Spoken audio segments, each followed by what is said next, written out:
His Excellency, the President of the Republic of Ghana, Nana Addo Dankwa Akufo-Addo, former President of the Republic, John Agyekum Kufuor, I know he's watching from home. Second Lady, Samira, my beautiful Samira. National Chairman, Stephen Ayesu in team, my running mate and incoming Vice President, inshallah, Dr. Matthew Opoku Prempeh, Chief of Staff, Akosia Frimaus Parry, the General Secretary, famous Justin Kodia, Ministers of State, Members of Parliament, of course not forgetting the Majority Leader of Parliament, our parliamentary candidates, our MMDCs, Chairman of the Council of Elders, the National, Regional, Constituency and Polling Station Executives, the media, ladies and gentlemen, I extend a warm welcome to you all. I stand here filled with a lot of emotion, humility, and nostalgia. 16 years ago, right here in this beautiful city of Sekondi Takoradi, I was outdoored to the good people of Ghana as the running mate to the visionary leader, then flag bearer and leader of the new Patriotic Party, His Excellency President Nana Addo Dankwa Akufo-Addo.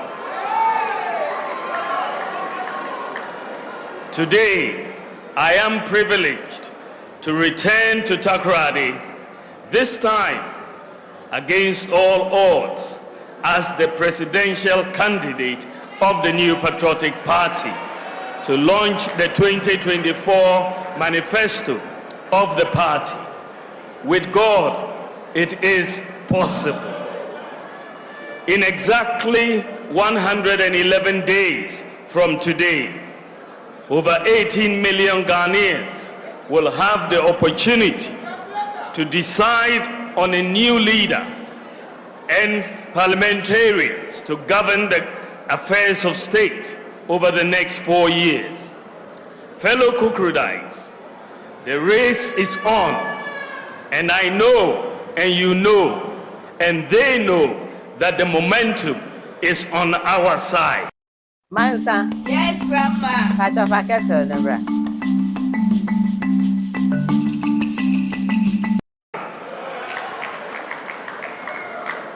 I have witnessed firsthand the enthusiasm, commitment, and determination of the rank and file of our party, the great new Patriotic Party, to break the eight and usher in life-transforming ideas that will deliver broad-based prosperity to all Ghanaians.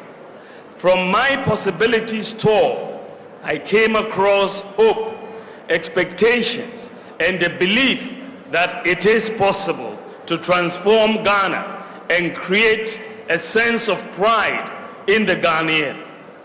Our tradition, the Dankwa Dombo Buzia tradition, has not only been the vanguard of the rule of law and governance, but also pace setters and drivers of the life-changing policies and interventions. Let me first thank Honorable Oseche Mensah Bonsu, the chair of the Manifesto Committee, the co-chairs, and all members of the Manifesto team for putting together this wonderful document. I am very grateful for their dedication. Let me also thank the earlier presenters for highlighting the major achievements of our government under the leadership of President Nana Akufo-Addo. We have taken time to highlight these achievements because track record is a significant predictor of credibility and the potential to do more. We have catalogued them because in the NPP, we view these as our obligation to the people from whom we draw our mandate. We have enumerated them precisely because they communicate our ability to respond to the numerous needs of different sections of our society. Indeed, we have listed them to show we remain committed to fulfilling the social contract we have with the good people of Ghana. Above all, the exercise we have undertaken confirms that hundreds of pledges that have been made to the Ghanaian people, and broadly they have been kept, and given the opportunity, more impactful and forward-looking interventions will be implemented to move Ghana to the next level of the development journey, a journey that will build on our successes to open opportunities for all. We promise to change. We promise change, and we have made significant progress. Mr. President, history will be kind to you, and you shall be remembered for your unprecedented achievements and the millions of lives you have touched. We are eternally grateful.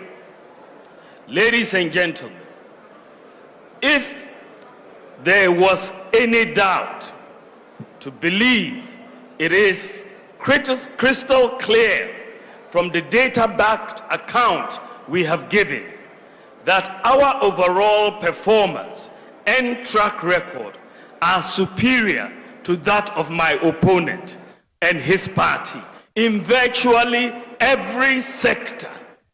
Virtually every sector we are superior.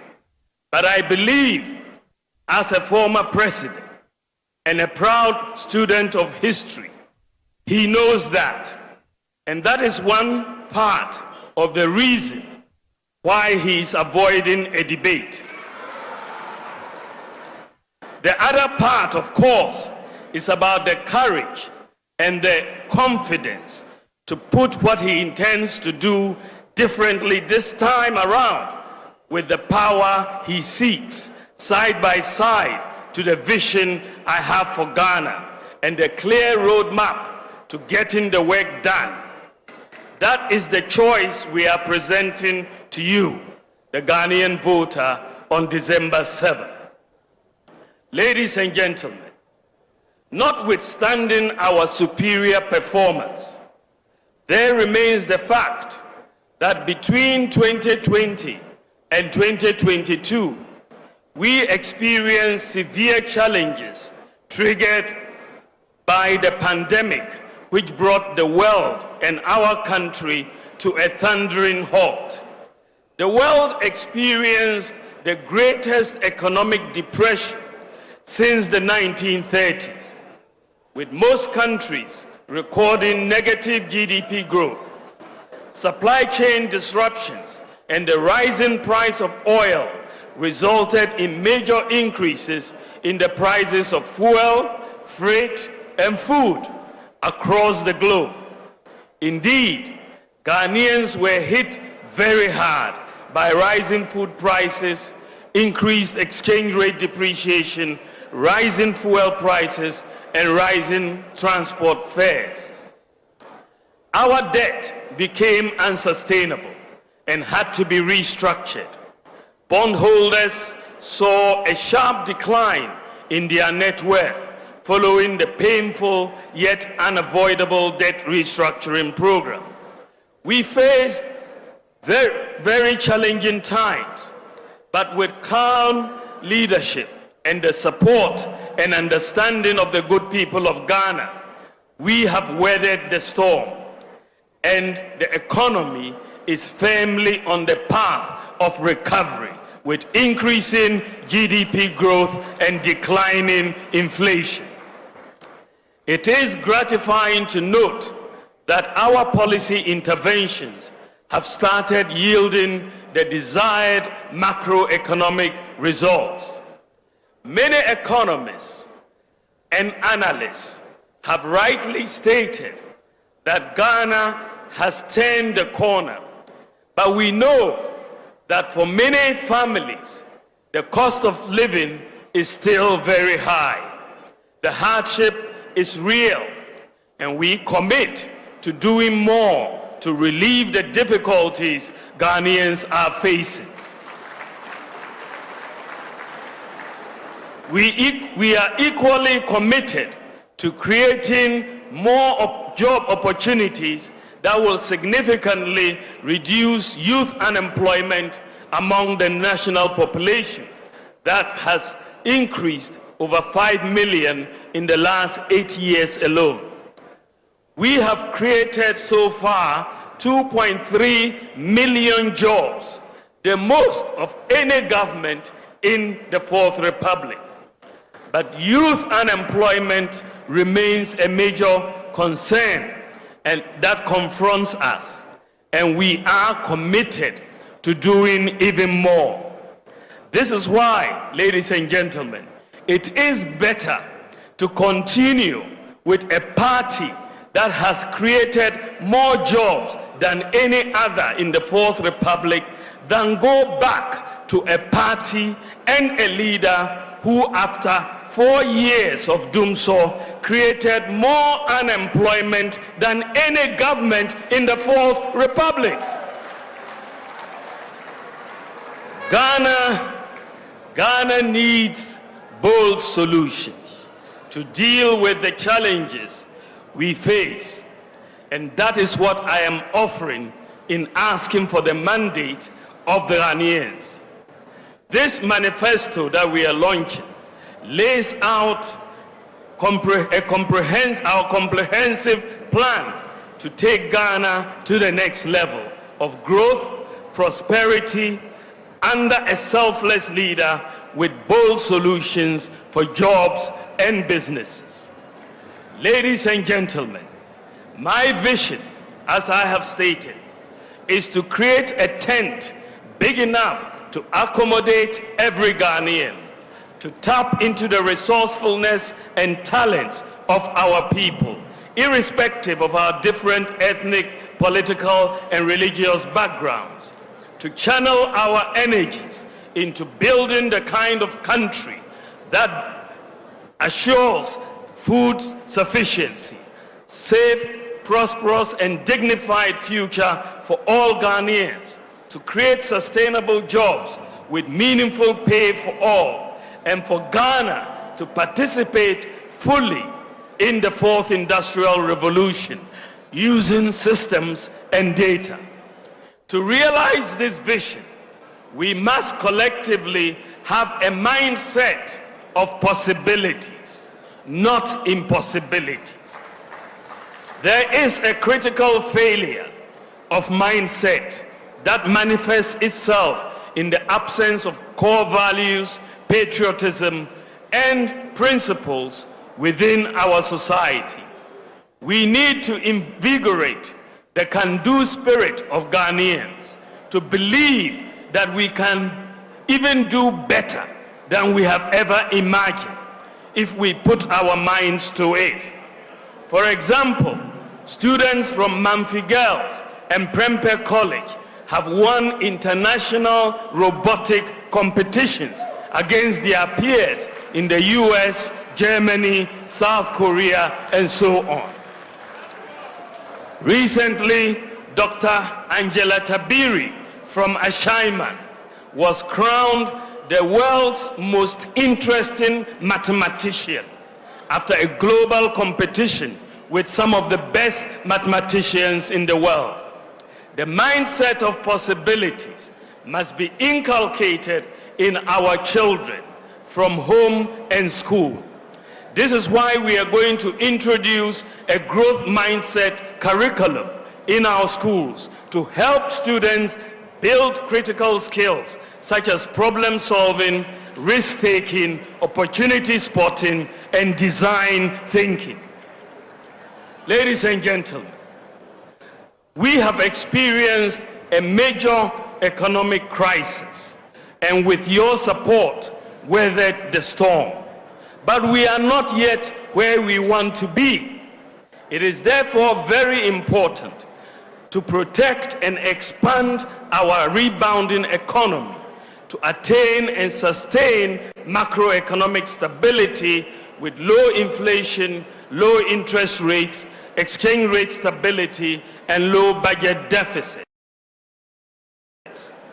Fiscal discipline and private sector empowerment will be the key to realizing our commitment to job and wealth creation.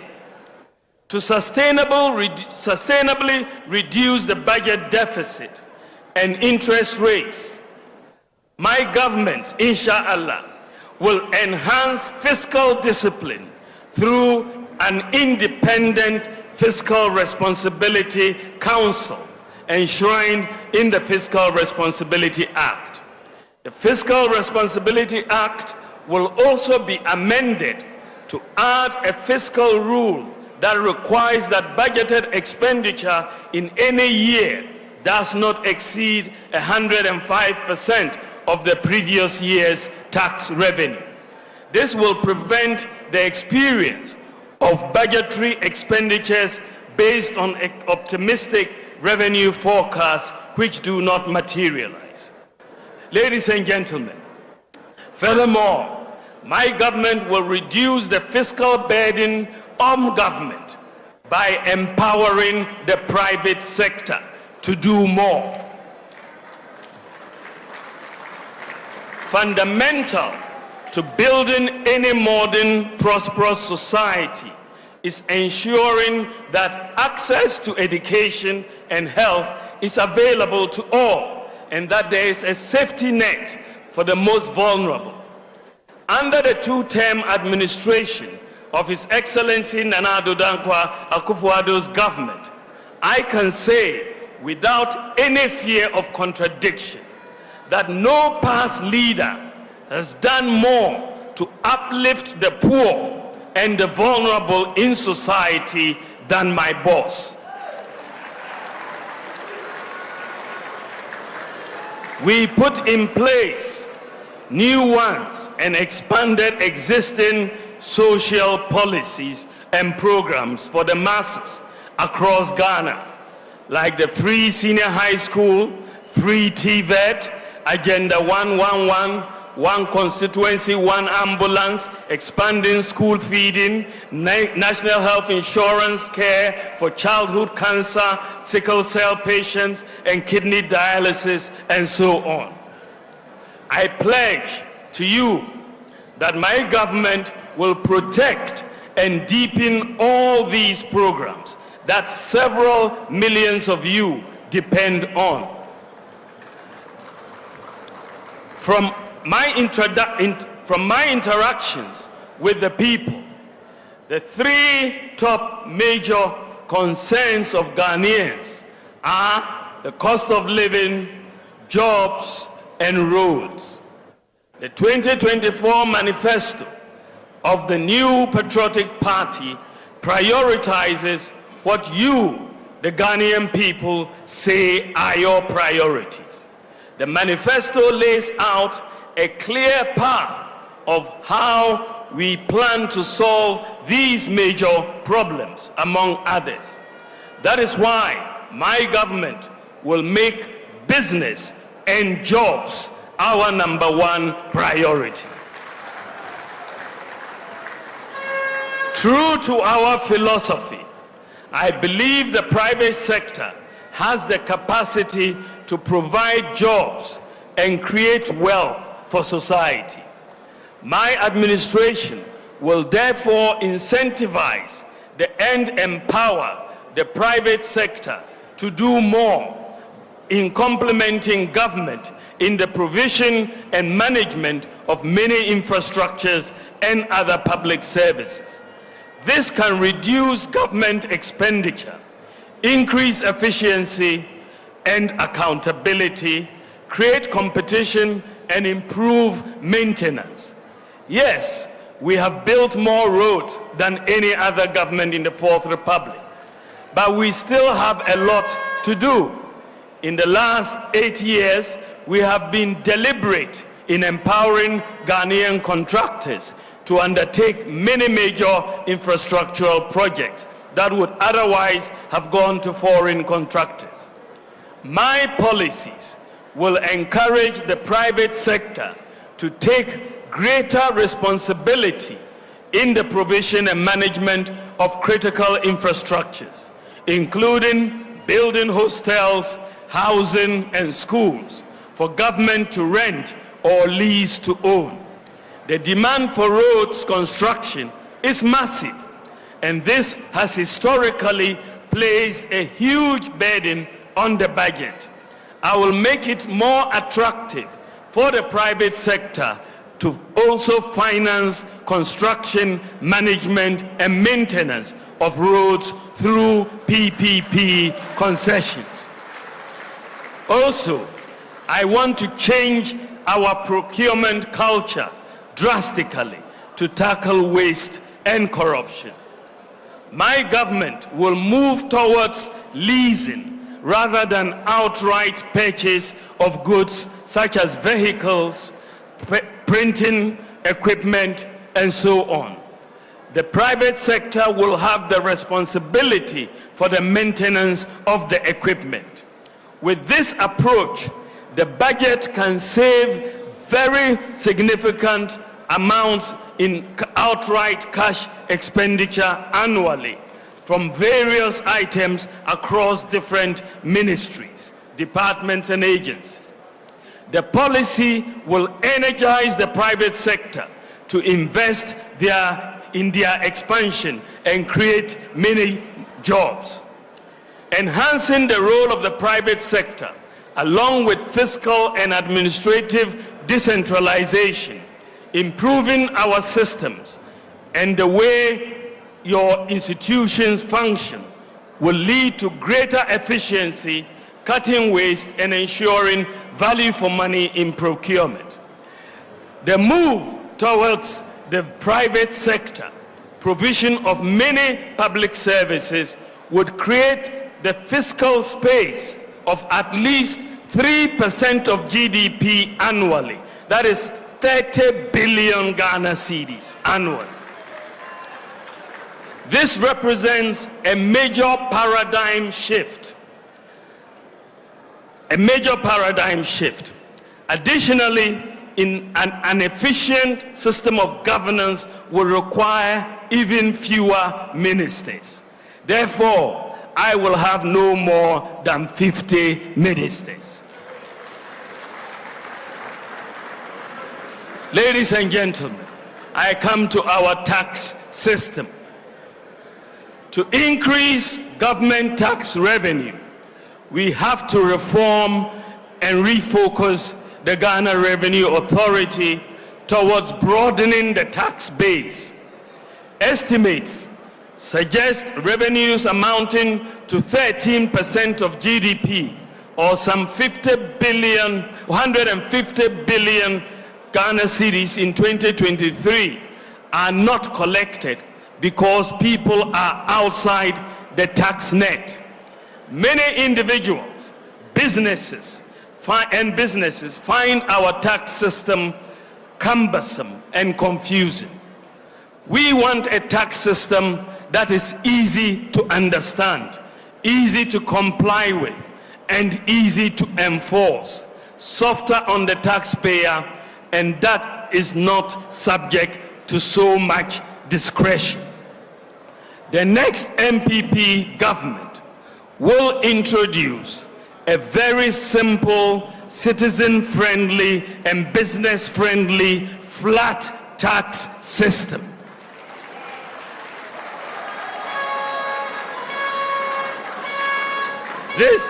This will be the first change in our tax system since independence. No government has thought about changing the tax system, But it is the NPP party that is saying it is time for a change in the tax system. A flat tax system, and a flat tax will be of a percentage of income for individuals and businesses with appropriate exemption thresholds set to protect the poor. With the new tax regime, the tax return should be able to be completed in minutes. We will also simplify our complicated corporate tax system and VAT regime. We will reform the VAT tax regime by merging all levies into a single line item levy and treat the merged levy as part of input and output VAT to eliminate the cascading effect in the current regime. To start the new tax system on a clean slate, my government will provide a tax amnesty, that is a complete exemption from the payment of taxes and the waiving of associated interest and penalties up to a certain year to individuals and businesses for failures to file taxes in previous years, so that everyone will start afresh on a clean slate.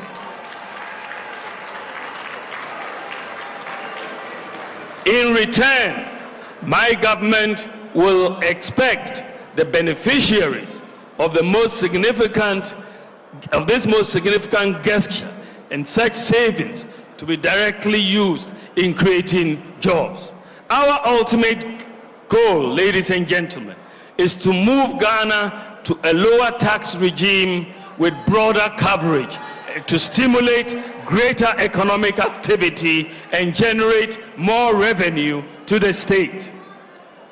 For this to succeed, tax digitalization will be implemented across all aspects of the tax administration.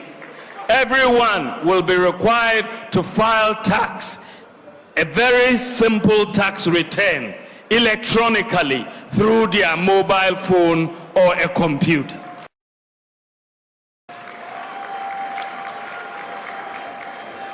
There will be no manual or paper filing of taxes anymore. Faceless assessments will provide transparency and accountability. There will be no need under this new tax regime. There will be no need for GRA to send officers to sit in shops, to close shops. E-invoicing, as being implemented by GRA, will also be extended. I now come to support for business. Ladies and gentlemen, my government will be for business because, true to our philosophy, I believe the business of government is to empower business to deliver for society. We will therefore support the growth of businesses by the following policies. We will incentivize Ghanaian startups in selected strategic sectors with investment tax credits for the first 3 years of their operations. A flat rate system of duties for all importers will be implemented, bringing predictability and stability on prices of imported goods. We will harmonize port charges to align the charges with the charges in competing regional ports, particularly Togo. Duties in our ports will not be higher than the duties in Lomé, Togo.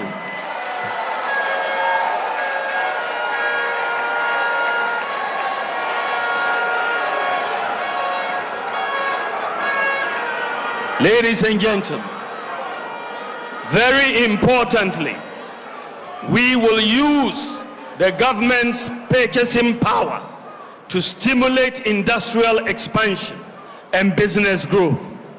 This will help create jobs by rolling out a Buy Ghana First policy, under which all goods and services procured by the public sector will first be filled by goods and services produced locally.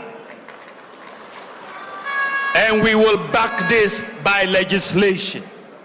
We will implement a shift in electricity tariffs to the electricity tariff structure to a regime in which commercial rates are either equal to or lower than residential rates, never higher, to power our industries and businesses.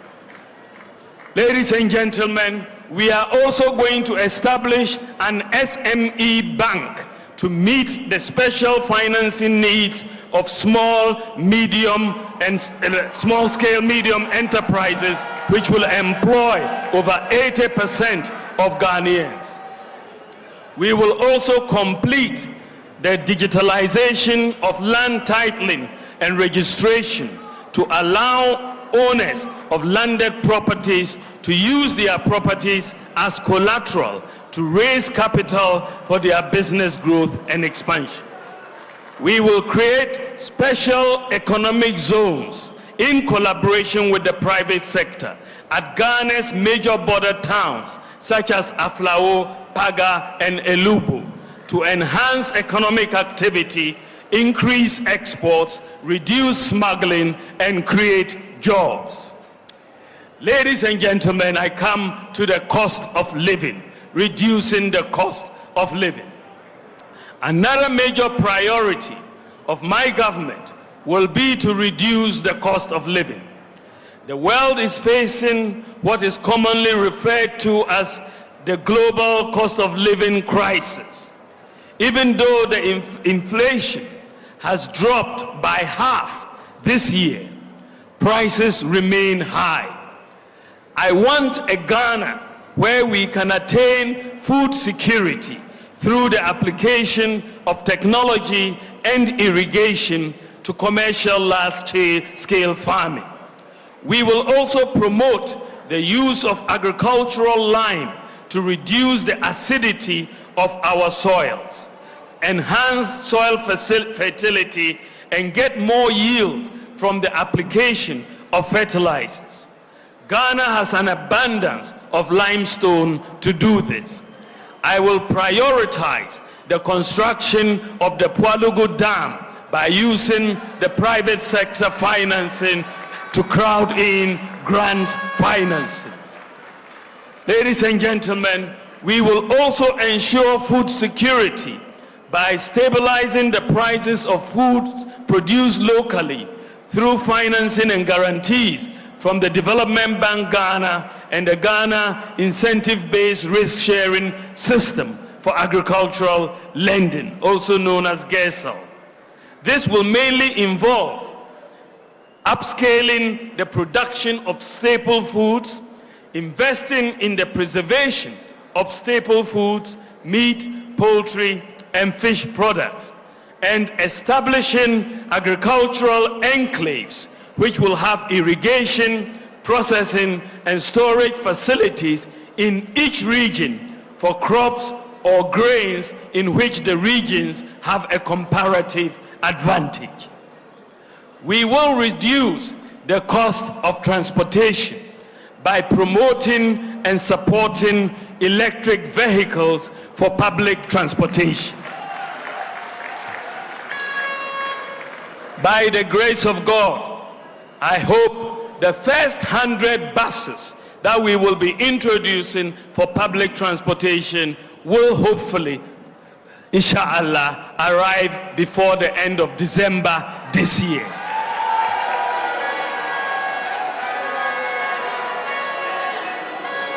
We are also going to expand the Gold for Oil program to continue stabilizing the price of fuel. Stabilizing the price of spare parts through the flat rate duties for all importers policy which will bring predictability and stability on prices of imported goods. Ladies and gentlemen, we are also going to make your driver's license valid for 10 years and extend the renewal period to 5 years. Under a housing for all policy, I will also have a major focus on the provision of public housing in the same manner that Singapore did. We will partner with the private sector to build large housing estates without the government having to borrow or spend. Also, the National Rental Assistance Scheme, which has worked so well with thousands of beneficiaries, will be enhanced to deal with the problem of the demands of rent advance of 2 years or more. We will also ensure a variety of accommodation types to meet different pockets and needs as follows. In social housing, we'll be including homeless shelters, overnight stay for the vulnerable, and expanded rental assistance schemes for low-income workers. In the area of affordable housing, we'll be including district housing projects through incentives to the private sector, real estate industry, as well as expanding the services of the revived State Housing Company and the Tema Development Corporation and the National Home Ownership Fund, and improving housing finance through an expansion of the mortgage lending market as well as rent-to-own schemes. Ladies and gentlemen, we will use a variety of ways to deliver access to the various types of accommodation. For example, social housing. We will provide public lands within our main cities to private developers, and in order to benefit, make it mandatory for them to set aside between 20 and 30% for low-income social housing units with subsidized rents. Significantly, ladies and gentlemen, improving the availability and affordability of power.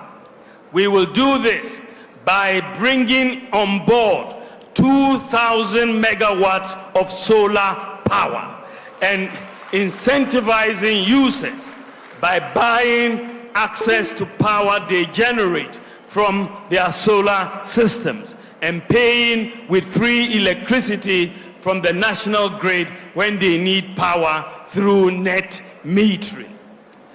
We will continue to make accessing services easier. For example, once you have a Ghana card, all public organizations will not be required to collect your basic data. They will have all that data. They don't need you to fill any forms because all of it is on your Ghana card. Ladies and gentlemen, I want to build a Ghana where we leverage technology, data, and systems for inclusive economic growth. I want to build a Ghana into a world-class digital economy. I want to build a Ghana where we apply digital technology, STEM, robotics, and artificial intelligence for the transformation of agriculture, healthcare, education, manufacturing, fintech, and public services delivery. As part of this process, it is my goal to eliminate the digital divide by achieving over 90% internet penetration within the first 4 years of office. We have already made very significant progress in this direction by increasing internet penetration from 34% in 2016 to some 70% by 2023. The task in the next 4 years is to move from 70% to over 90% as exists in the advanced countries. It is possible. I am determined to not let Ghana miss out on the fourth industrial revolution, as our continent did on the industrial revolution some centuries back. I want to see Ghana build the digital talent we require for the fourth industrial revolution. This will mean providing digital software skills to hundreds of thousands of youth. This, along with other priorities, will create jobs for the youth, including school dropouts. In collaboration with the private sector, we will train at least 1 million youth in IT skills, including software development, to provide job opportunities worldwide. Ladies and gentlemen, generally, there will be an enhanced focus on technical and vocational education. My government will also support the establishment of a national open university, Ghana, in collaboration with the private sector, and it will focus on ICT, TVET, and STEM.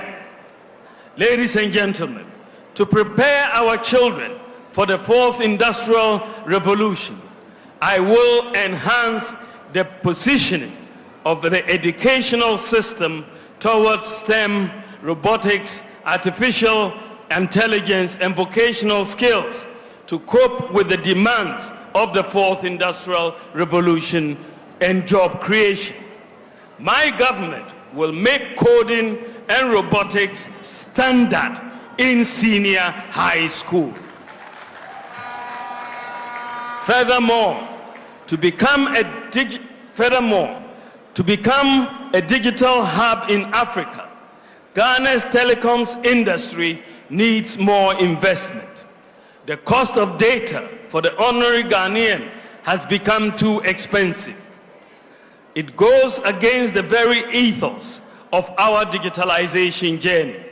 We commit to working actively with industry players in setting clear policy guidelines that will remove any investor uncertainty and difficulties in business planning, including the expeditious allocation of spectrum, driven more by the goal of enhancing digital inclusion. In addition, we would be working with educational institutions, leading and global tech firms to establish a national robotics, engineering, and AI lab for research and training of young Ghanaians locally. We will also be providing venture capital funding and grant support for commercially viable tech projects by Ghanaian startups to drive innovation, foster high-tech entrepreneurship, create jobs, and support growth of Ghanaian high-tech businesses. We will also be providing live lab opportunities to Ghanaian tech startups under a matching program by purposely connecting them to matured large tech firms working on government tech projects to help startups test their ideas in real-world environments and to accelerate their product development cycle.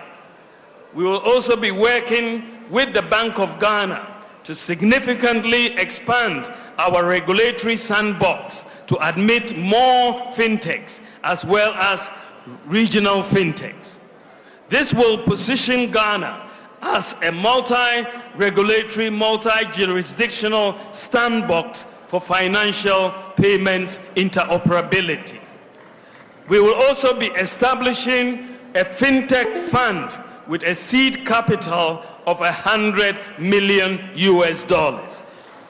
That is about 1.5 billion Ghana cedis to attract additional private sector funding, and to support Ghanaian startups, developing payments and financial services solutions, especially focused on region-wide explorable solutions.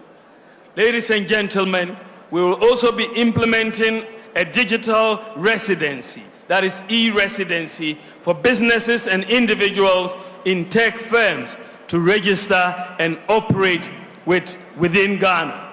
We are also going to be implementing a 5-year digital nomad visa and work permit to attract global tech talents to domicile and work from Ghana, appointing also, ladies and gentlemen, a digital ambassador whose role will be to develop new external markets for Ghanaian digital talents and products and facilitate the export of our digital services.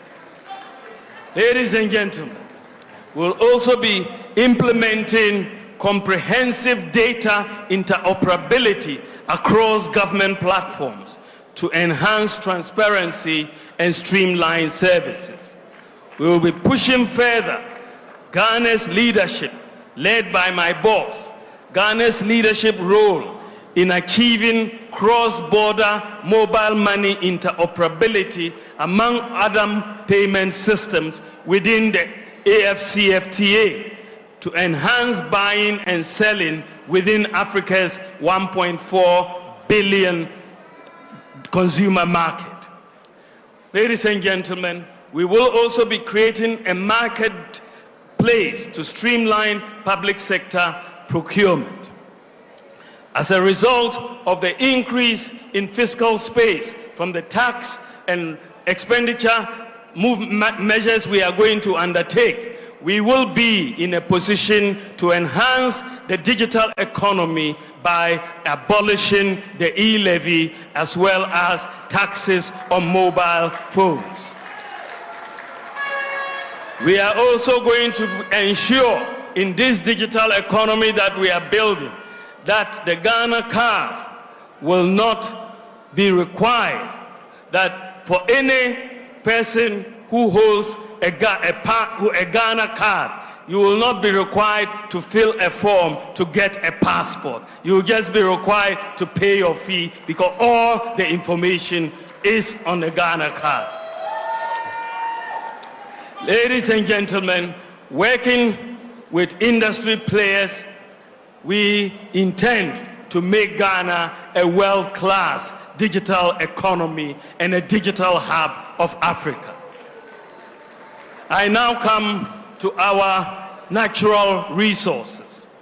Ladies and gentlemen, as president, the next NPP government will usher Ghana into a golden age for the maximization of the benefits of our natural resources like gold, lithium, bauxite, and so on.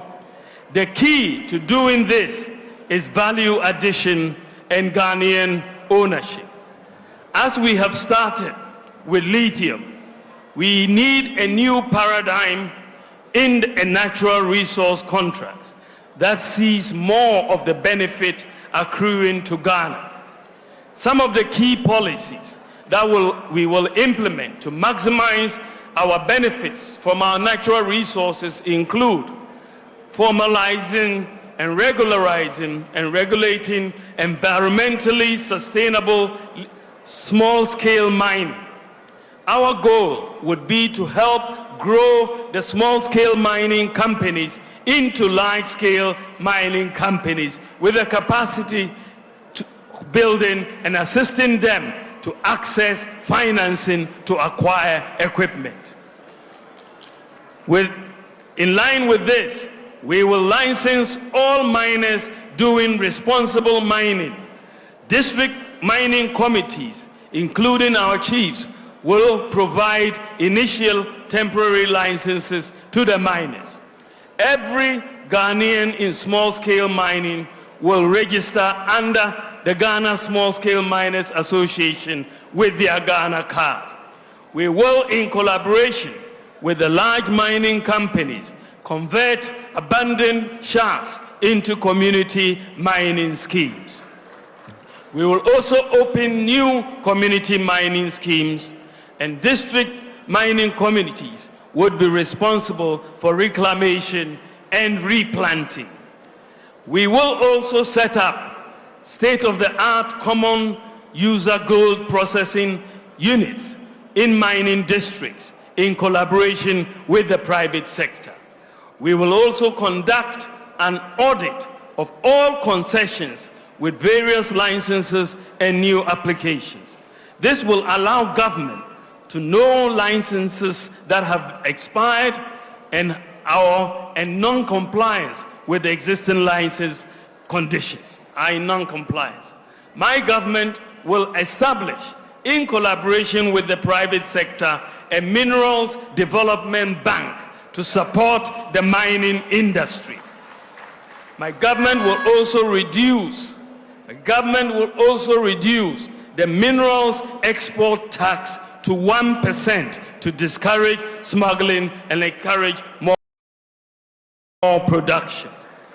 We will establish, through the private sector, a London Bullion Market Association certified gold refinery in Ghana within the next 4 years. Following the establishment of this refinery, all the responsibly mined gold in Ghana produced by the small-scale sector will be sold either to the central bank, PMMC, or MIF.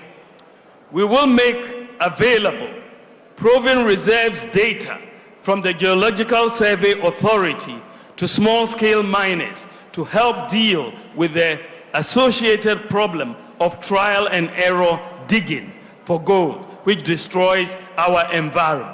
Once the data is available, the small-scale miners will know exactly where the gold is, and so they don't have to do trial and error. They'll go directly to where the gold is, and the environment will not be destroyed. We will also adequately resource the Geological Survey Authority to undertake the mapping exercise.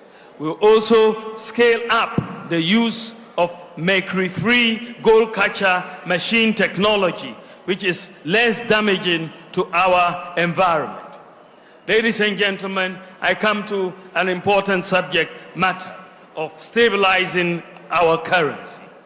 Ladies and gentlemen, recognizing the need to transform the structures of the Ghanaian economy from merely being an exporter of raw materials, an importer of finished products, to producing what we consume and adding value to our raw materials and farm produce. The Akufo-Addo-led government set out in 2017 to find solutions by introducing transformational policies such as one district, one factory. While industrialization remains the long-term solution to macroeconomic stability and shared prosperity for Ghanaians, the vulnerabilities in the structure of the Ghanaian economy remain and were heavily exposed by the global crisis of 2020 to 2022. The crisis hit us really hard, but you may wonder why, unlike previous times when the city faced severe pressure, this time around we have never experienced queues at our fuel stations or dumsor as we did in 2015. Let me tell you a short story about that. I approached my boss when we had this crisis, as I saw our foreign exchange reserves continually dwindling. I approached my boss and suggested a novel way as a solution to the shortage of foreign exchange. I proposed that we leverage on gold to produce directly in exchange for the essential goods we import. He gave me the go-ahead to pilot the one critical import petroleum products, the shortage of which would have completely derailed our economy. And that is what resulted in gold for oil. I am happy to say that the two policies that have helped rescue the economy from catastrophe in the recent crisis were the Bank of Ghana's domestic gold purchase program, which I proposed, and the gold for oil program. The pilot, these two policies, the pilot has worked for a number of companies and has worked for the countries. Some companies which wanted to repatriate dividends and couldn't do so because of foreign exchange constraints have suddenly been able to do so because of the gold purchase program. We have thus found a solution in the midst of this crisis, and bringing together the pilot of this gold for oil and gold purchase programs. We have thus, through this crisis, we have suddenly found a solution to the profit repatriation problem that many businesses had without destabilizing our local currency. This also brings major comfort to foreign investors operating in our countries. I believe from the success of the pilot scheme, we can confidently say that we have found a solution to the age-old foreign exchange problem that successive governments have struggled to contain, and which invariably led to inflation and other macroeconomic challenges. My government will completely institutionalize what I will call the Gold for Forex program, even as we intensify efforts to transform the structure of the Ghanaian economy. Simply put, the domestic gold purchase program is a policy which allows the Bank of Ghana to boost our foreign exchange reserves by buying locally produced gold with cedis. Gold purchases from this program alone amounted to $5 billion in the last couple of years. With Ghana's unexplored gold reserves estimated at 5 billion ounces, with a market value of $10 trillion US, my government will ramp up the gold purchase program to cover all major forex demands. We will cover all major forex demands with the gold purchase program. Put simply, if, for example, a company wants dollars, we will take their cedis and we will buy gold and we will give them their foreign currency. The gold purchase program will therefore provide the anchor that our local currency has always lacked. Ladies and gentlemen, going forward, I want to build, with your support, I want to build a credit system for Ghana. In the advanced economies, workers are able to easily access credit to purchase items such as televisions, cars, mobile phones, and houses. They are able to do so because the credit system over there works, and it is supported by individualized credit scoring by the credit rating agencies. In the advanced countries, people are able to obtain mobile phones for free under a contract arrangement with their telephone companies.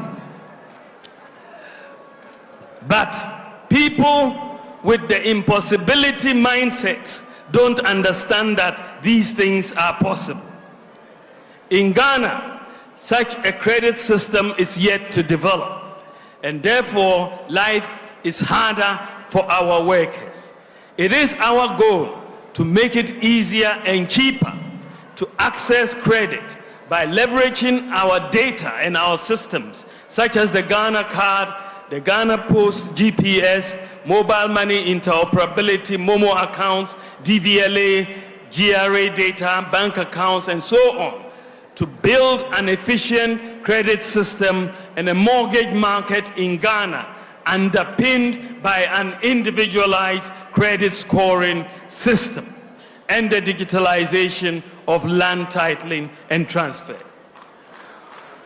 We look forward to starting individualized credit scoring in Ghana this year in 2024. And this will make it easier for Ghanaians to access credit at lower interest rates. My promise to you is that soon you in Ghana will no longer have to save before you are buying what you need. You can buy it on credit and pay small, like they do in the advanced countries. In the area of public infrastructure, we will, to reiterate, partner the private sector to finance, build, and rent or lease to own to government public infrastructure, including schools, housing, water, and roads, as well as equipment. We will revive and resource, including modern equipment and state-of-the-art workshops, the Public Works Department, PWD, to be the primary government agency responsible for maintenance of public infrastructure across the country. We will fully implement and expand the District Road Improvement Program, under which the local governments have been supplied with equipment to help maintain roads in their districts.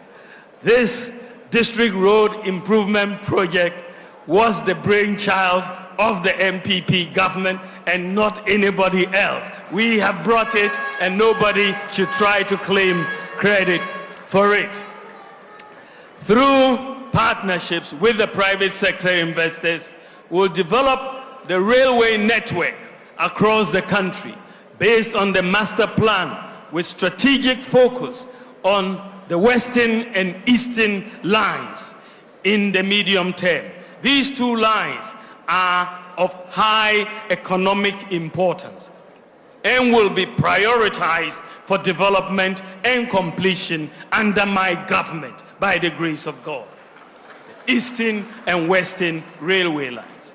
We will facilitate the establishment by the private sector of a maintenance, repair, and overhaul facility at the Tamale Airport to develop into an aviation cargo, horticultural cargo, and logistics hub.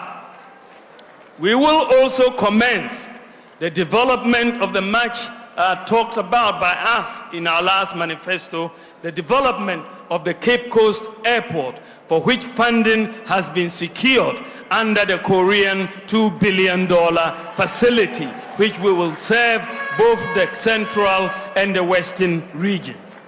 In collaboration with the private sector, we will also build an airport in the Upper East region. We will achieve, through our investment, universal access to electricity in our first term of a Bawumia government. And we will complete all the Agenda 111 hospitals to ensure every district gets a district hospital and all the regions get new regional hospitals. As a result, we will recruit more doctors, nurses, and other healthcare professionals with improved conditions of service, and will bring healthcare services to your doorstep by completing the digitalization of public healthcare institutions under the e-health project. Under the e-health project, we have digitalized all the patient records in all teaching hospitals, all the regional hospitals, and all the district hospitals. So today, if you are referred from Wa to Kolebu, you don't need to bring a folder. You just bring your ID number, the doctor in Kolebu will enter your ID number, and all your records will be there for the doctor to see. We expect that by next year, we'll cover the remaining health centers and CHIPS compounds so that we have a comprehensive database. We will also scale up. Once we have done this, we are going to be scaling up telemedicine services and establishing, ladies and gentlemen, we are also going to be establishing 2 additional sites in addition to the existing 6 sites of drone delivery centers at Funsi in the Upper West region and at Kintampo. So we are establishing 2 more drone sites. And the establishment of these 2 sites will give us 100% coverage for drone delivery across all of Ghana. Ladies and gentlemen, we have established the National Electronic Pharmacy Platform. We have put together 2,456 pharmacies on one platform, which is working. So today, if your doctor prescribes you a medicine, you can go to the pharmacy platform, put in your medicational requirements. The platform will tell you which pharmacy near you has the medicine and what the prices are. We will make sure this platform is interoperable with all private and public facilities. We will also offer incentives to healthcare workers to be able to buy 1 vehicle each with an engine capacity of up to 1,800 cc. And we will also ensure compliance with the existing deprived area incentive package for health workers. Ladies and gentlemen, in the area of affirmative action for women and girls, we will implement in full the Affirmative Action Act we recently passed. We will establish a Women's Trade Empowerment Fund, WOTEF, to support women-owned businesses. We will ensure gender parity in the award of government scholarships. And we will further improve the maternal health care program. We will pursue a Women in Diplomacy program for Ghanaian women to take more leadership roles in international organizations. And we will ensure that existing sexual harassment laws are strictly enforced. We'll also be enabling mothers to seamlessly enter the workforce by prioritizing, in partnership with the private sector, the establishment of daycare centers near workplaces, including marketplaces. We will enforce existing regulations on maternity leave governance as well. In the area of education, ladies and gentlemen, my government will increase the stock of student accommodation in our universities and other public tertiary institutions to address the housing deficit on our campuses and make them affordable. We will introduce a free tertiary scholarship for persons with disability to remove the financial barriers to pursuing their educational goals. On scholarships, we will integrate the scholarship databases across all the public sector institutions managing such schemes to ensure full visibility and transparency.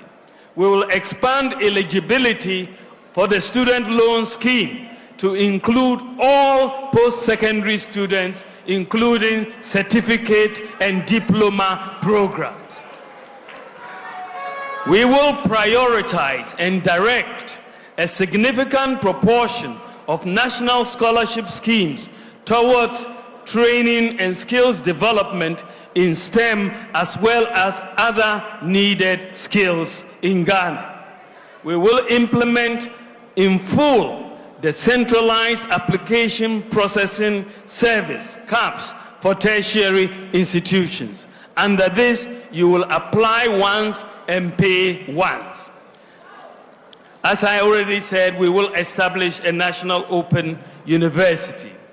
And for those who, after completion of their tertiary education, have secured jobs, they would be exempted from national service. They can go and start work immediately. We will protect and enhance free SHS and free TVET, which is truly transforming lives and changing life outcomes for millions of people. Since we started the free SHS and free TVET, enrollment has increased by 83%. We are building the foundation for a well-educated, prosperous society. With free SHS and TVET, we have achieved gender parity. More girls are getting secondary education, and the impact will be positive for society. We, as a result, will recruit more teachers at all levels with improved conditions of service. We will also continue to develop additional infrastructure for our educational institutions to meet the increased numbers. We will offer incentives also for teachers to buy one vehicle each with an engine capacity of up to 1,800 cc. Ladies and gentlemen, I come to good governance. In the area of good governance, we will, and I reiterate, we will reinstate the process of getting MMDCs elected through a universal adult suffrage to deepen decentralization and effective local governance.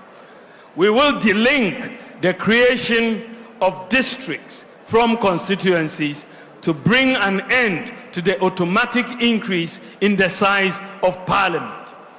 We will institute an electoral area share of the common fund for assembly members to facilitate development at the electoral area levels. And we will engage Parliament and other stakeholders, including political parties, to review the 1992 Constitution to achieve effective national development. We'll provide value-based leadership predicated on values such as selflessness, excellence, ethics, justice, integrity, transparency, diligence, and accountability. In pursuit of values-based leadership and responsible citizenship, we'll formalize the relationship between the state, chiefs, faith-based organizations, and civil society organizations, and redefine and elevate their place and role in the national governance structure. We will formally designate faith-based organizations as development partners who are entitled to similar incentives. We will review Section 63 of the Chieftaincy Act to empower chiefs to strengthen local governance. And we will pay living allowances to paramount chiefs, divisional chiefs, and queen mothers. To encourage the registration of all lands and to avoid land disputes, all stool lands will be registered without an initial fee payment. Payment will only be made of the registration fee when the land is sold, and then we will get our fee. But initially, all chiefs can go ahead and register stool lands without paying a fee. Ladies and gentlemen, my government will also protect Ghanaian cultural and family values. Dealing with corruption is my next area of focus. Ladies and gentlemen, all governments have struggled with the canker of corruption in our society. People have been killed for corruption, and people have been jailed for corruption, but yet it persists. My view is that corruption operates in darkness, and we need to deal with it through openness and transparency, and through digitalization. Our approach so far has been to deal with corruption after it occurs. My approach to deal with is to deal with corruption before it occurs. Digitalization is the vehicle.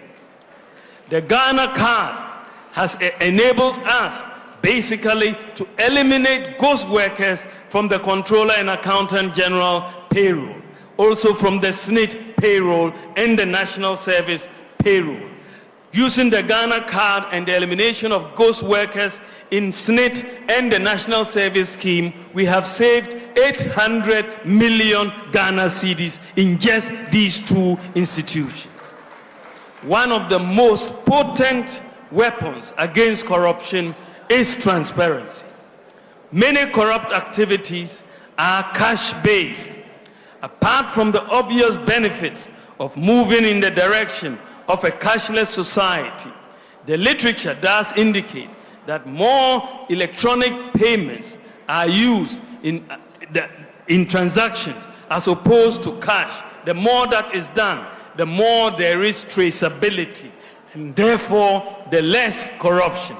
I would like to bring Ghana close to a cashless economy in the shortest possible time. So far, the Bank of Ghana has made a lot of progress in this direction by putting in place a lot of payment systems and infrastructure. These include mobile money interoperability, merchant interoperability, the universal QR code payment system, the GH-Link debit card, eSwitch, Ghana Pay.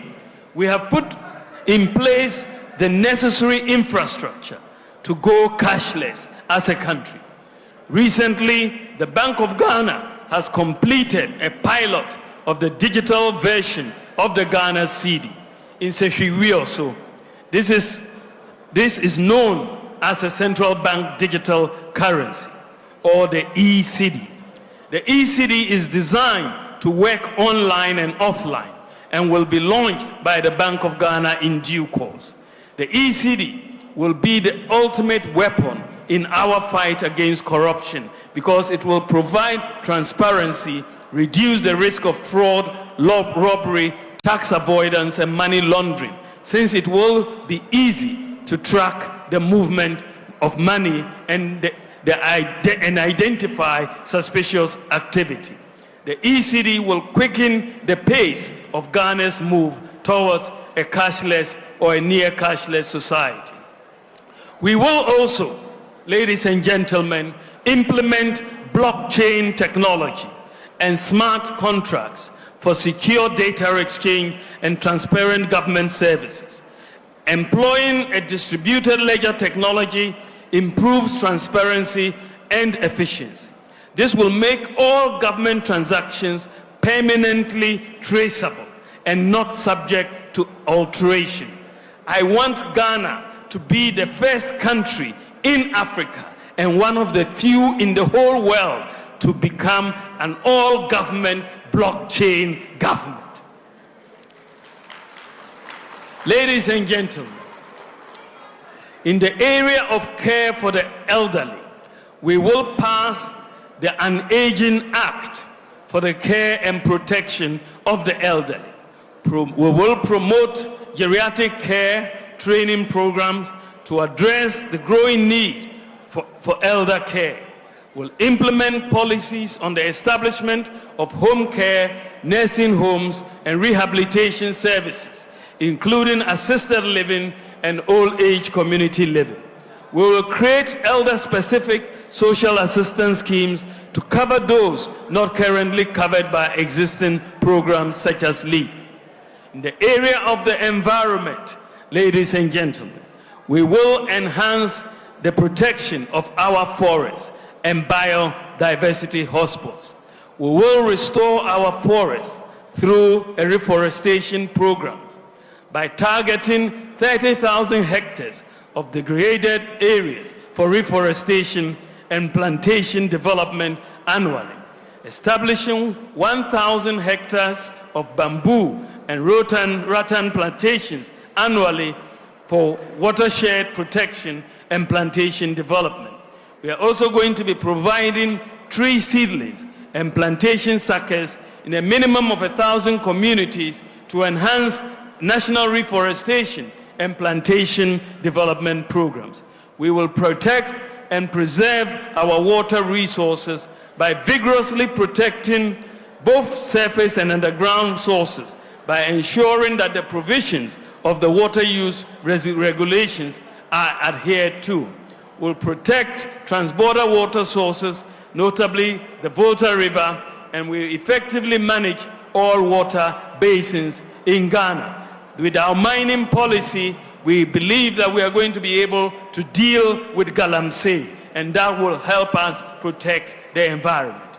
Ladies and gentlemen, in the area of sports, the creative arts and tourism, we will use tax incentives, including a flat tax, to incentivize private sector investments in sports, tourism, and the creative arts. We'll implement an e-visa policy for all international visitors to Ghana to make visa acquisition fast and convenient for visitors. We will roll out a visa-free policy for all African nationals and all Caribbean nationals visiting Ghana. We will also establish a travel protocol in partnership. We will also, in partnership with the private sector, establish a streaming and digital management platform for Ghanaian content developers in the creative arts. We'll also establish a travel protocol service for the creative community to enable artists, performers, and other creatives honor international performances and shows. We will establish a sports development fund to develop sports infrastructure and talent development and grassroots sports programs, including the revival of Colts football and leagues across the country. Ladies and gentlemen, we will establish a Ghana School Sports Secretariat, which will be an agency under the ministry responsible for sports in collaboration with other stakeholders such as the GES and sports federations.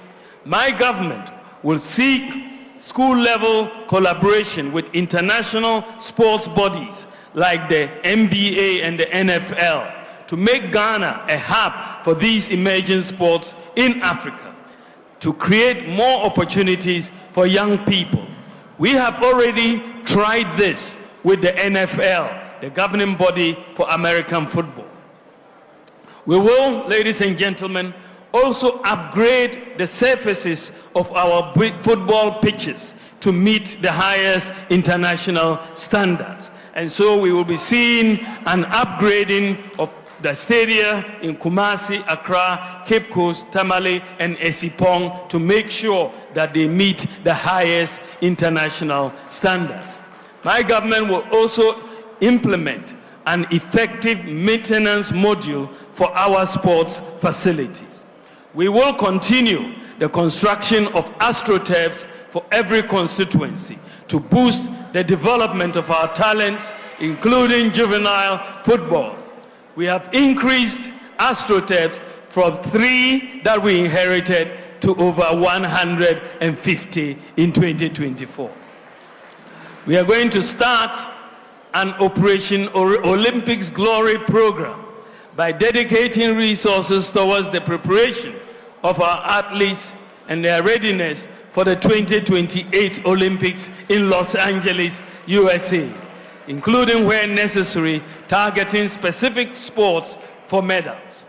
We will support the revival of the Premier League and clubs to to improve commercial viability and create related jobs by directing policy through the National Lotteries Authority and the Gaming Commission to establish and fund a sports employment module to assist premier clubs fund operational expenses, including player remuneration.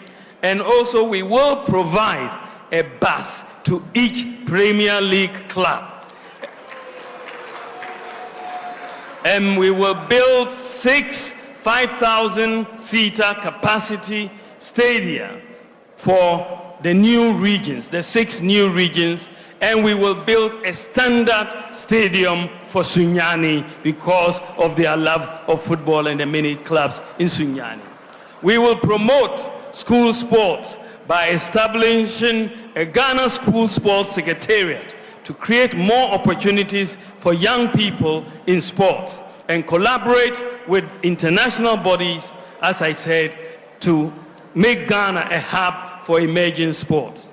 Ladies and gentlemen, in the area of protecting our borders, we will not compromise on our efforts to ensure Ghanaians feel safe and are free to go about their daily lives.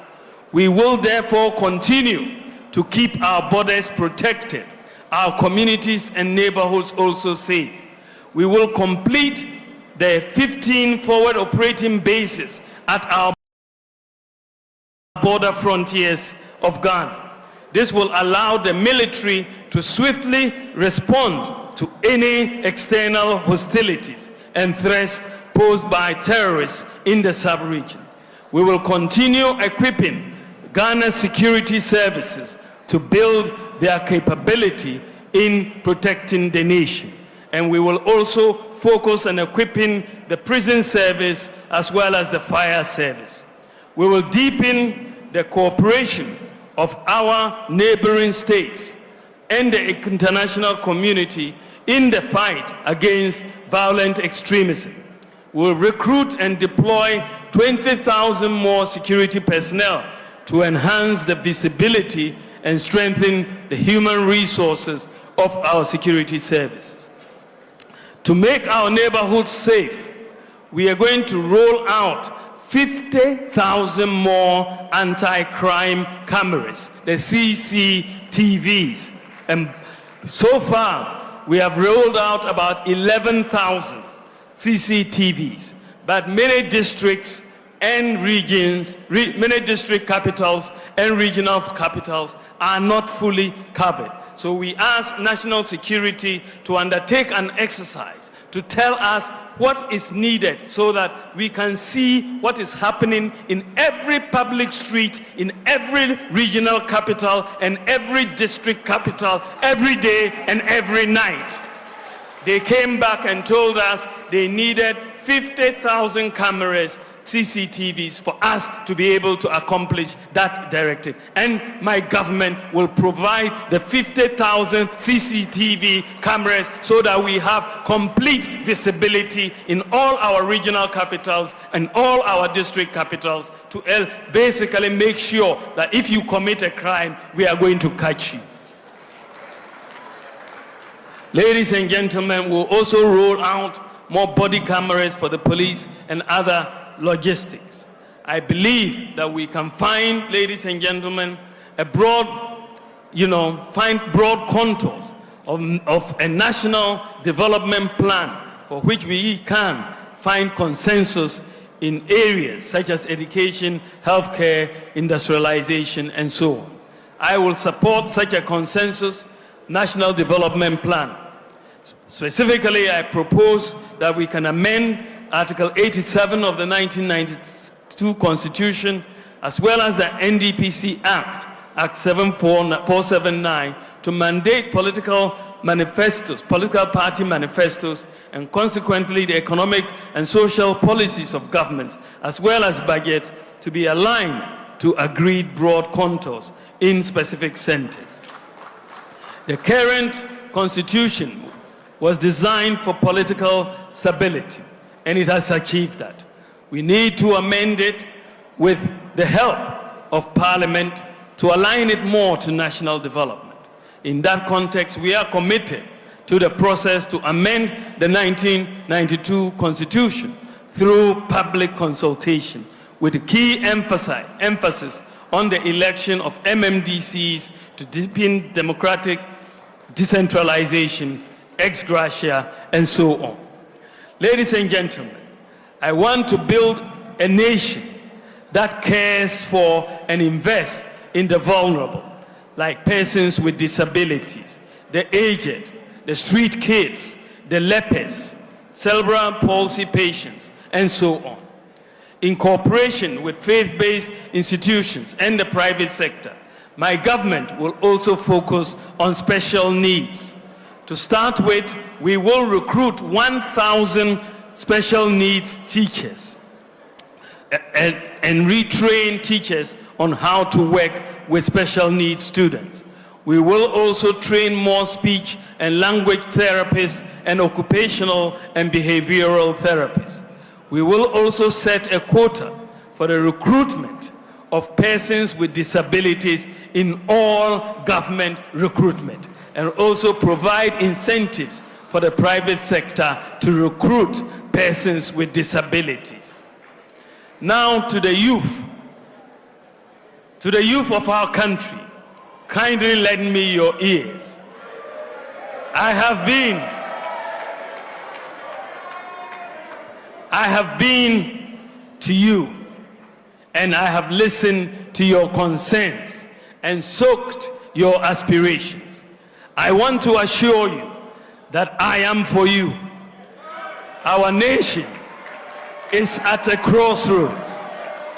We are preparing to elect a new president in December 2024, and I believe I will serve you better as your next leader. I am a problem-solving leader.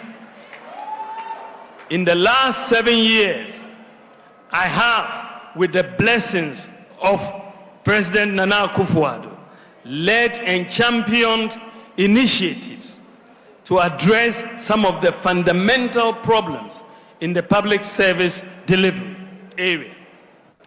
I possess the integrity you require in your next president.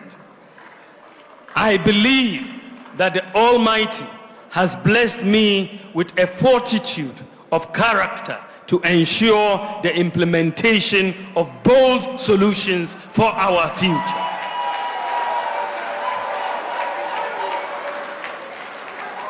My track record of public service and in international development is public knowledge.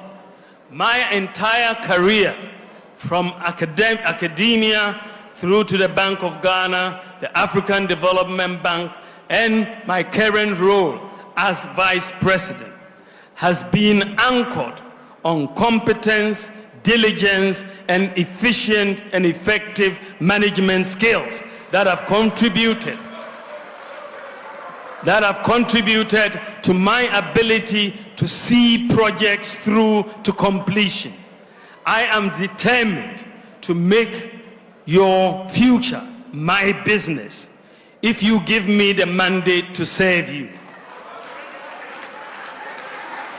My proven ability to manage and deliver results professionally and transparently sets me apart from the rest in the race. As an experienced professional with unblemished national and international credentials, I am ready to bring that expertise to bear on national governance with the sole motivation to transform.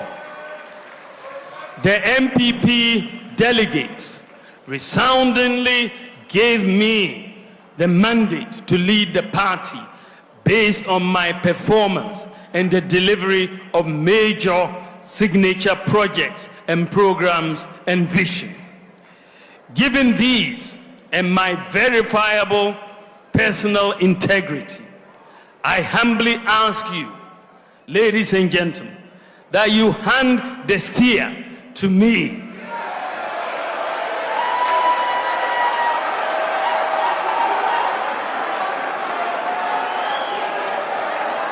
that you hand the steer to me to usher in a new government, a new management style that will give us additional results, a paradigm shift in how we manage our resources, and let the benefits of nationhood reach out to every member of society. With all humility, I declare that I am a visionary leader who can generate new ideas to confront problems. I have the exciting ideas for the 21st century nation. We have done well in creating jobs in the last 7 years, 2.3 million jobs, the most of any government in the Fourth Republic. However, unemployment is still a major issue amongst us. I make a firm commitment to sustain and expand the rebounding economy to address the problem of unemployment. To the Gen Zs,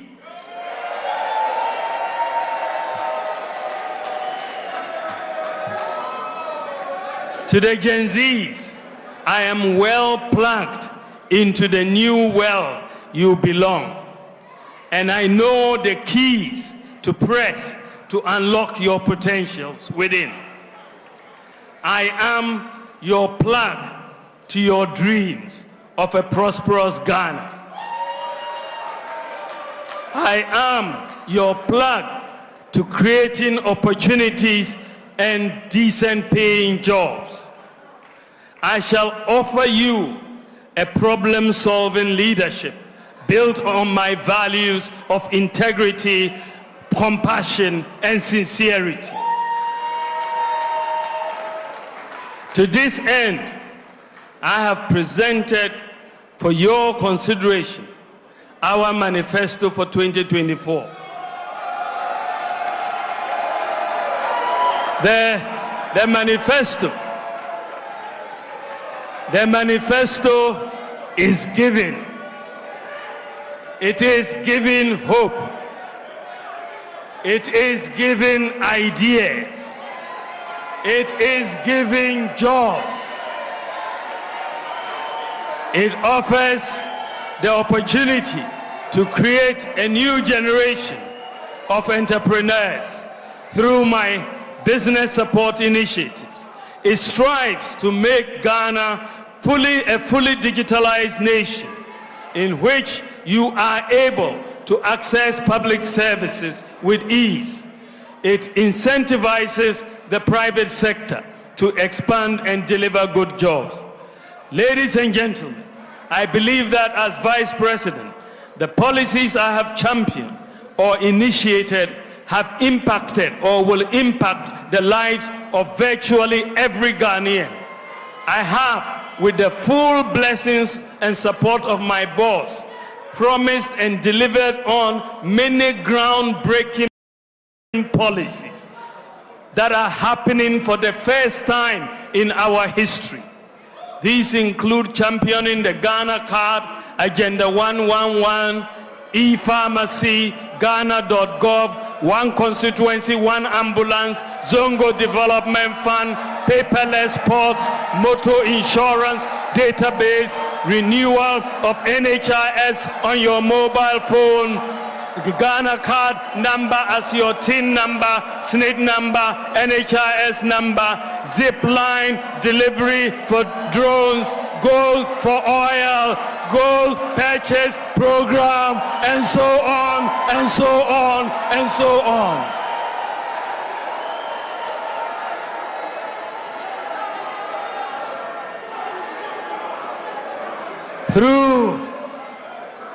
Ladies and gentlemen, through the successful implementation of these policies, I have proven to be a problem solver and a promise keeper. Ladies and gentlemen, in conclusion, the choice Ghanaians face in 2024 fundamentally is a choice between a brighter future and a bleak past. As I noted in my presentation at UPSA in February, we have to ask ourselves a number of questions in making that choice.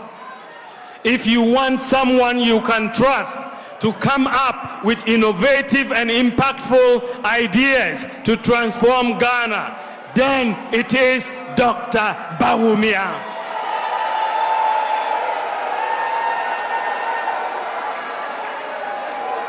If you want someone with personal integrity who can be trusted to fight corruption, then your choice is Dr.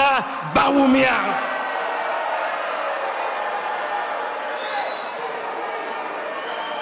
And if the person you have in mind is someone you can trust to work tirelessly and selflessly for Ghana, then it is Dr.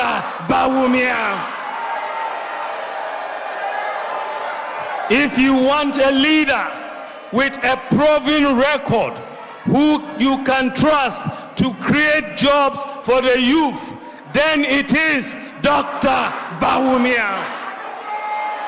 If you are looking for the man who has the vision and the commitment to prepare Ghana for the fourth industrial revolution, the digital revolution, then it is Dr. Bawumia.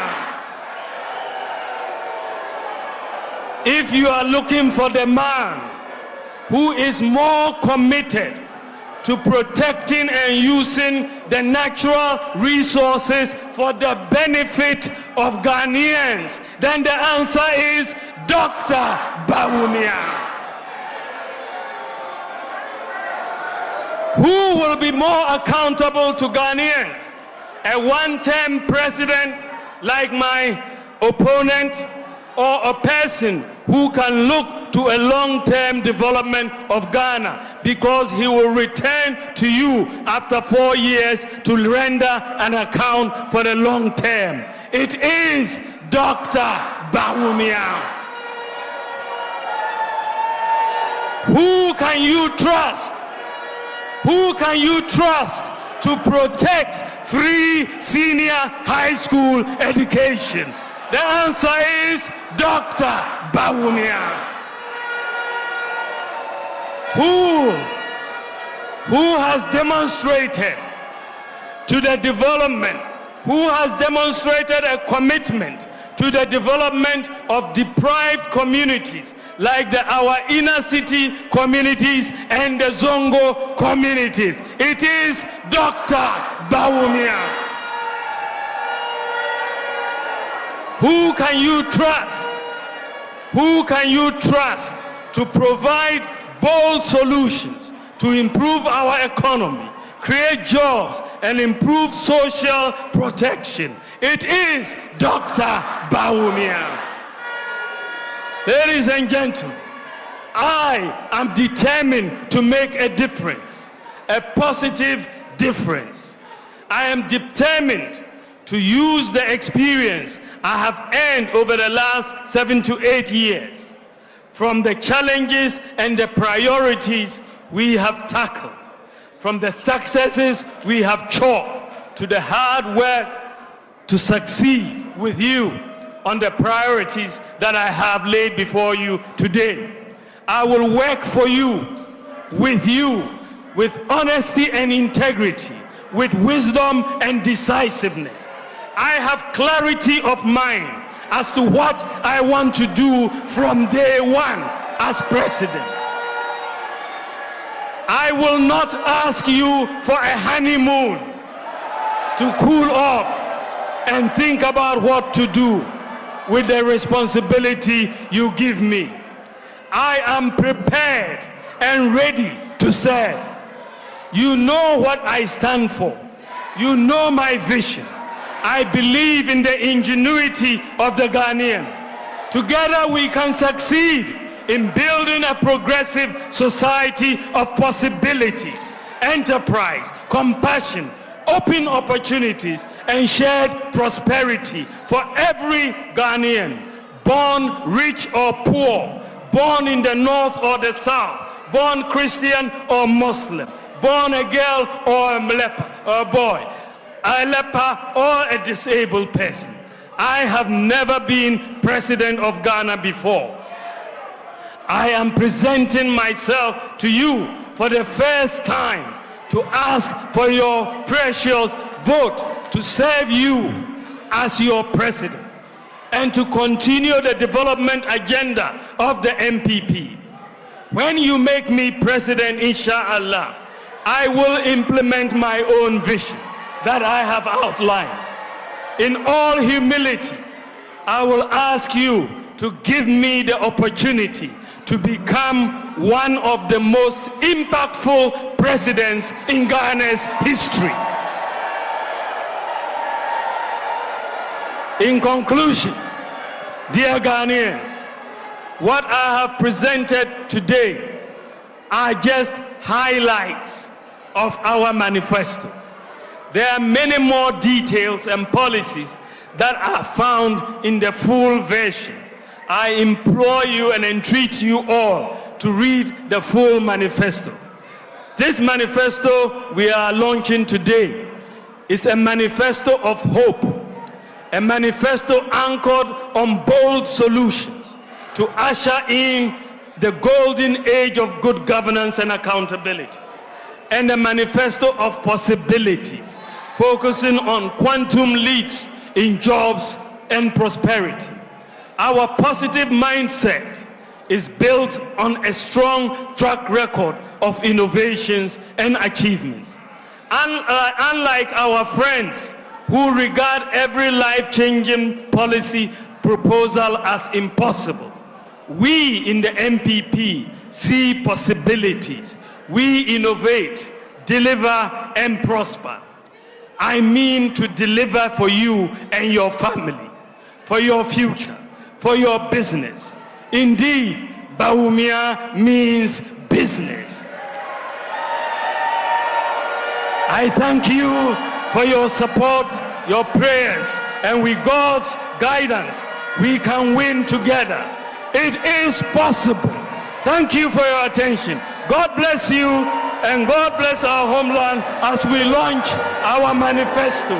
We launch our manifesto. We launch our manifesto to the glory of God.